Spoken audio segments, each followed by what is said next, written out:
கதையின் தலைப்பு மறைந்த உண்மை. இந்த கதையின் சுருக்கமான விளக்கம். திருச்சியில் வசிக்கும் கிருஷ்ணவேணி தனது குடும்பத்தின் துன்பத்தையும் வெற்றிகரமாக நடத்திய சிறு உணவகத்தின் மூலம் கையாளும் வலிமையான பெண்மணி. தனக்கு நிம்மதி இல்லை என்றாலும் மற்றவர்களுக்கு உதவுவதுதான் அவர் வாழ்வியல் குறிக்கோள். ஒருநாள் ஒரு புதிய வாடிக்கையாளர் அவரது உணவகத்திற்கு வந்தார். வெகு நேரம் அமர்ந்திருந்த அவரின் கண்களில் துக்கம் பளிச்சிட கிருஷ்ணவேணி கேட்காமல் இருக்க முடியவில்லை. அவர் என்ன பிரச்சனை என்று கேட்டார். அந்த வாடிக்கையாளர் திருநகரி மக்களின் பார்வையில் மறைந்து கிடந்த ஒரு உண்மையை பற்றி மெல்ல பேசத் தொடங்கினார். அந்த வாடிக்கையாளர் பெயர் கபில். அவர் தன் ஊரில் இருந்து வேலை தேடி திருச்சிக்கு வந்தவர். ஆனால் பணியிடத்தில் தன்னை தவறாக சித்தரித்து ஒரு பெரிய குற்றச்சாட்டில் சிக்கியிருக்கிறார். நான் எந்த குற்றமும் செய்யவில்லை.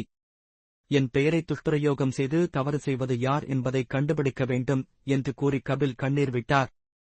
கபிலின் பேச்சு கிருஷ்ணவேணியின் மனதை தொற்றியது. உங்களுக்கு உண்மை இருக்கும்போது பயப்பட வேண்டாம், நாமே ஒரு வழி காண்போம் என்று கூறி அவர் உதவ முனைந்தார். கிருஷ்ணவேணி தனது பழைய நண்பரான ரமேஷ் என்பவரிடம் உதவி கேட்டார். ரமேஷ் ஒரு வழக்கறிஞர்.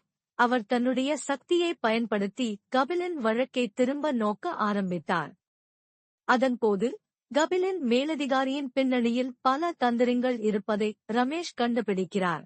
ஆனால் ஒரு எதிர்பாராத திருப்பத்தில் கபிலின் மேலதிகாரி அசோகன் மட்டுமில்லாமல் கபிலின் நெருங்கிய நண்பரான சாந்தனும் இதற்கு பின்னால் இருப்பது தெரிய வந்தது. இது கபிலுக்கு ஒரு பெரும் அதிர்ச்சியாயிற்று. கபிலின் உண்மை பிரச்சனையை கிருஷ்ணவேணி மற்றும் ரமேஷின் முயற்சியால் மட்டுமே வெளிச்சத்திற்கு கொண்டு வர முடிந்தது.